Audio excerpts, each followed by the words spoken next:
Hey y'all, it's Hope here from Phoenix Rising. I hope you guys are doing okay. I hope that this 10th day of January 2022 has bode well for everybody. I know that there are some really rough things happening out in the universe, in the world right now. We're gonna talk about them. We're just gonna sit here and pray about it. And just know that things are gonna get better, okay? So if you're having it rough already, just breathe, relax. What will be, and everything works out the way it's supposed to. God always has a plan. So, other than that, today I'm gonna talk about one of our favorite subjects. Narcissists. Yes, I already have a video on narcissism. I will post the link in the description down below. And what that video talks about is what narcissism really is. It's kind of lengthy and detailed, but it goes over what exactly narcissism is. So if you missed that, make sure you give it a watch, because it is important you know what narcissism is. Today, though, we're going to talk about how to recognize narcissism and hopefully recognize it early without,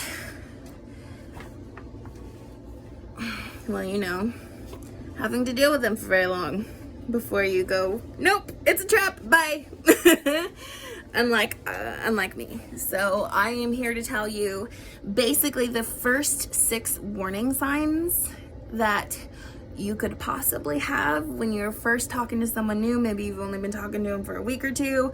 Maybe you've only talked to them, hung out with them like once. Maybe you're feeling iffy. I don't know. But that is first and foremost. Let's talk about my faults for a second. I am a big dingbat, and when these warning signs popped up with my ex, and I ignored them, I spent 3.5 years crying 4 weeks out of the month, every month, when I was with him. My life was very sad, very pathetic, very depressed, very angsty for 3.5 years, because I, like the dingbat I am, ignored the warning signs.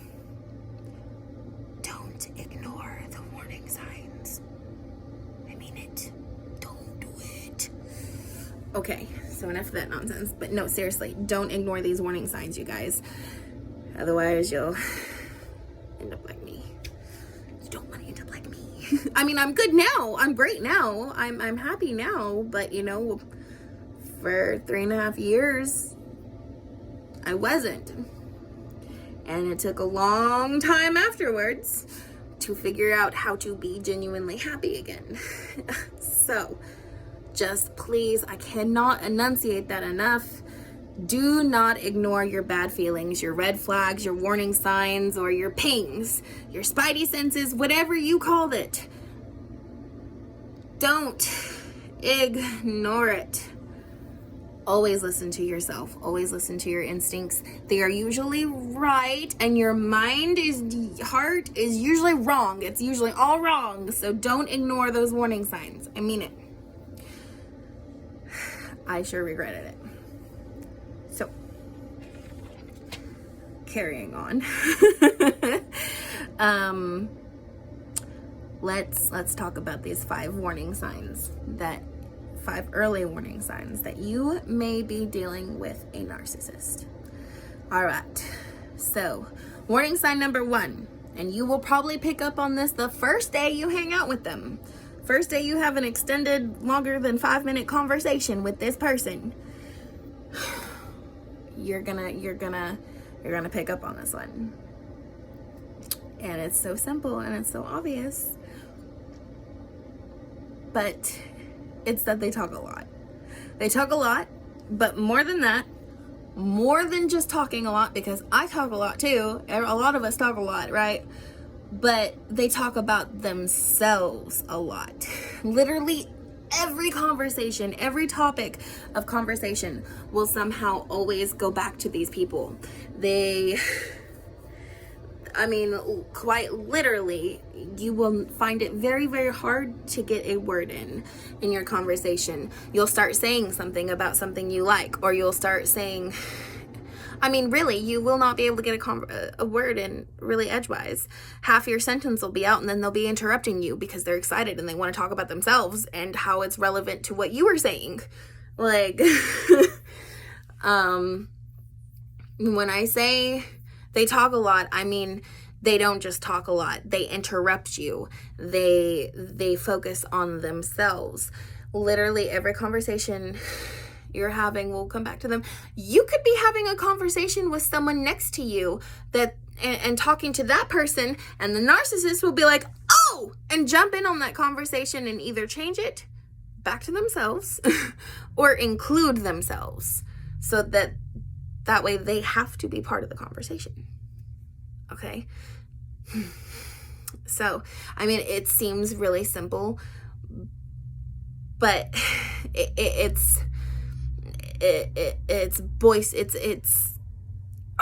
such a big sign. It is such a big tell when you're talking to a narcissist that they cannot stop talking about themselves, and they cannot stop interrupting you to talk about themselves.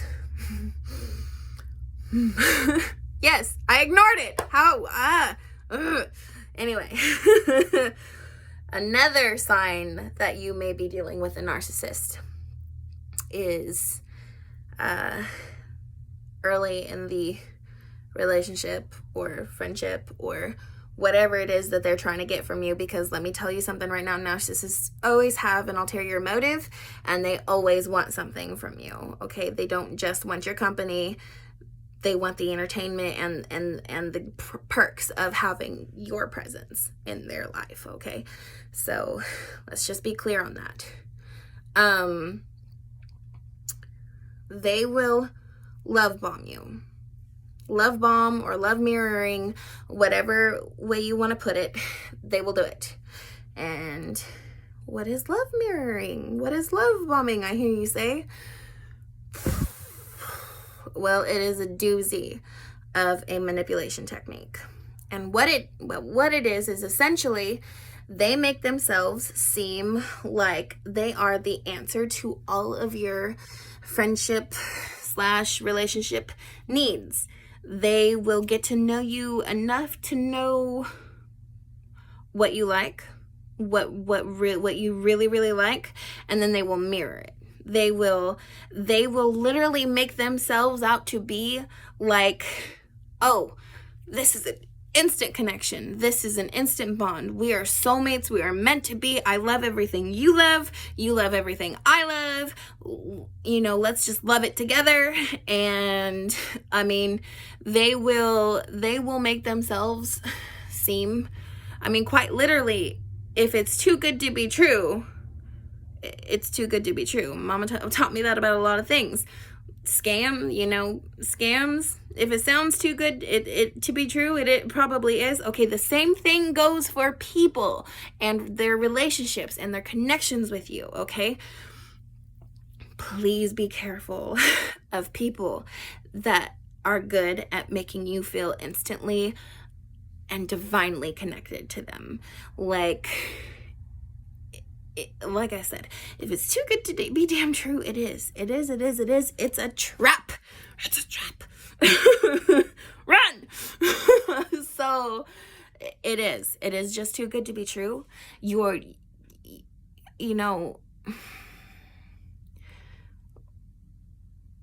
word soulmate was thrown a lot in my instance, in my situation with my ex-narcissistic abuser. The word soulmate was used. And for people who were as sad and lonely and desperate as I was at that time for some sort of connection to anybody in this world whatsoever, that's a dangerous thing. That's a dangerous thing, because you're likely to believe it. Don't believe it. be very careful of people who make you feel like this is an instant connection, like it's meant to be soulmates. That's not how it works. Okay, I can have my mom come in here and tell you exactly what it actually is like to meet your soulmate and know instantly if you guys want, because 12 years later, he still treats her like a goddess, you know, like that's amazing. Okay, but there is a difference. You don't need to be convinced of it, and you don't need to be told. Okay, it's, if someone says, I feel like we're soulmates, and basically all that's happened is you guys have had some really great sex and they've talked about themselves a whole hell of a lot, but you haven't felt like you've had a chance to, you know, be heard and get to be known, you're not soulmates. They're a narcissist. Run. Okay. Yeah. I mean, and it's not surprising that these kinds of people use that kind of manipulation technique on people. It's cruel. It's mean. It's messed up. You should not play with people's hearts and minds, but they do. And they do it in other ways, which is sign number 3. If you notice that they gaslight or other emotional abusive tactics, if you notice these things, and I mean, maybe not in the beginning towards yourself so much, but believe me, it'll happen. But like if you've ever thought in an instance, you've seen how they treated someone else, and you thought, wow, they better never treat me this way. First of all, they're going to treat you that way.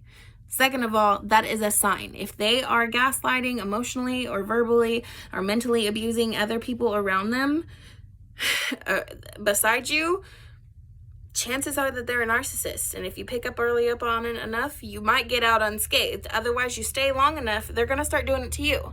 And when they start doing it to you, they're going to start isolating you, and they're going to start chipping away and degrading your other relationships in your life, your family, your friends. Eventually, they will be the only person that you have steady contact with, so long as they choose to have contact with you. So, yeah, I mean, with my ex, I couldn't even have female friends. Every female friend I had, if I tried to make a female friend, I got accused of having some kind of lesbian attraction to them, or they had a lesbian attraction to me. And, you know, there's nothing wrong with being lesbians. Hell, I thought about it after him for dang sure. But the point was, is I could not even have female friends, platonic female friends, you know, who weren't interested in other females without being accused of it. So, I mean, eventually just be aware of your surrounding relationships and their surrounding relationships and how they treat other people around you, and eventually how they start making you feel. If they start isolating you, if they start making you question or making you give up your friendships with other people, regardless of the reason, okay?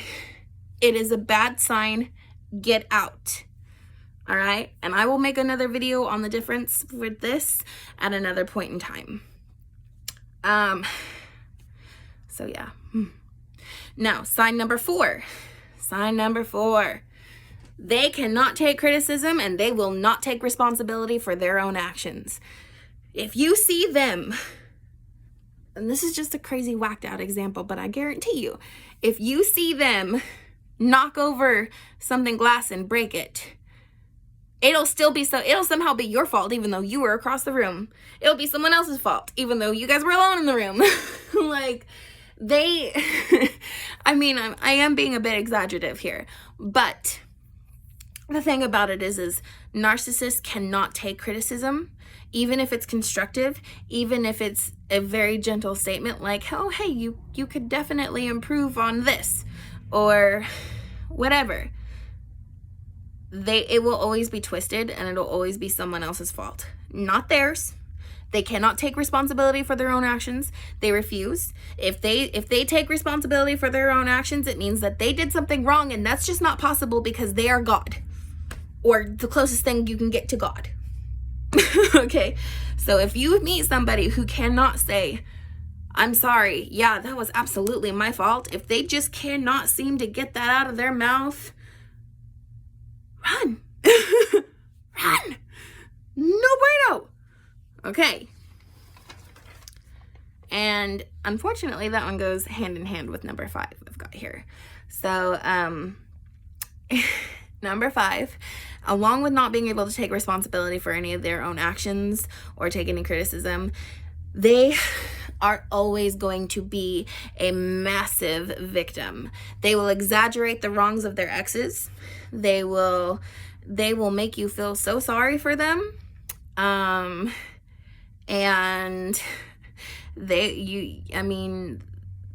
nothing is ever their fault. They're the ones that got cheated on. They're the ones that had the wrong done to them. They're the ones that got hurt, blah, blah, blah, blah. And it does. It builds pity. That's what narcissists have to work on a lot of, is off of pity. It's also like a very subtle way of saying, you're the best thing that's ever happened to me.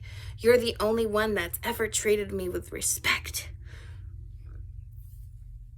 And it's all with the intent of manipulating you and blinding you to the reality of their very, very snake-like nature. They're scorpions, I'm telling you. Scorpions. Like, if narcissists had like a spiritual animal guide, I believe they would all be scorpions. Just because they're just so... They're not a snake, they're not an arachnid, they're a scorpion. Dang it. So, but yeah, they're the victims in all their stories. And it will always amaze you later on to find out the truth. Like, say with my ex, for instance. Close to the end of the relationship, when I finally said, OMG, BBQ sauce, I've had enough, I am so done. Holy crap, I'm gone. No more. Before I reached that point, I actually found a letter from one of his exes in his room. And this was an ex he had dated like 15 years ago. But it was always the ex that he always made sure that I was insecure about, because he would still see her every now and then out and about. We ran into her when we were in Knoxville, once even. And, she was married with kids, and, like, I had no reason to be insecure about her, but because of the way he programmed me, I was so insecure about her. It was stupid, ridiculous, because, looking back, you could tell she wanted nothing to do with him. She was like, yeah, you're a past chapter in my life, goodbye, see ya, nice to see ya, but no thanks. Like, but in this letter that she wrote to him, pouring out her heart, she said she was sorry for being crazy lately. It's just she felt she had been ignored, that she felt he was hiding her. She felt that he was, ignoring her and driving her crazy. She literally verbatim was feeling the things that I, almost 20 years later, in the same exact relationship with him, was being made to feel. And this was the woman that he had said was just such a horrible girlfriend to her, and she was crazy, and blah, blah, blah, and yakety smackety. And I'm like, really? Because from the sounds of it in this letter, now I understand you drove her crazy the same way you're driving me crazy. Like, I am literally a different psycho person now because of you. And of course, no, that's not what's going on. And, she was just needy and she wanted more from me. Well, that's the same thing with me. I want way more from you than you can give me, because you refuse to be in a relationship with me. Which, that will be a bonus tip for you, actually, for this video. Narcissists will have a hard time defining your relationship. It will always be like, we're not together, but we're working towards it. Or we're not together, but, we only chill with each other sexually. Or, I'd like to be with you. I really like you. I love you. But, I just don't feel like we're ready for a relationship yet. 3 years, people. 3 flippin' years. I dealt with this. And I get real quiet because I don't want to yell. I have to volume control. I get really mad thinking about this crap. So, yeah. And then they hold the power of this relationship over you. When they want attention, when they want sex, when they want you to buy them something, you know, they're right there and they're all with you and they're for you. And oh, baby, I love you. But the minute a disagreement happens to come up, they're like, oh, well, we ain't together. I don't have to deal with this. Really? Because you've been at my house for a damn month and haven't gone home. So we're not together still? For real? For real, we're not together even though you literally live with me right now. Okay. Or they'll or you know, the minute that, you know, you upset them, they'll be like, oh, well, I guess this relationship just isn't working out. Hold the phone. When did we get in a relationship? And how did I miss that memo? Because last I talked about it with you last week, we wasn't. So yeah, you know, and they'll keep you insecure. They're quick to jealous. If you even mention old friends or old lovers, people that you haven't spoken to in years, they'll get upset. They'll get mad. I mean, they're crazy. So these are your 6 top early signs that you may be talking to a narcissist, and you might have been talking to him for a little while now, and it might be time to run. So make sure you like, subscribe, share this with your friends, because we all have some friends that we're all worried about relationship-wise. Don't even deny it. We all know you probably are the person everyone's worried about. Let's be honest, if you're watching my channel. And, but yeah, so make sure you watch that other video down in the description on what narcissism actually is, if you're still not sure what a narcissist is, what narcissism looks like. And it's actually really detailed. And stay tuned, because we will have more videos coming up soon. Love you guys. Take it easy, okay? It'll all be okay. You deserve to be happy, and knowledge is power.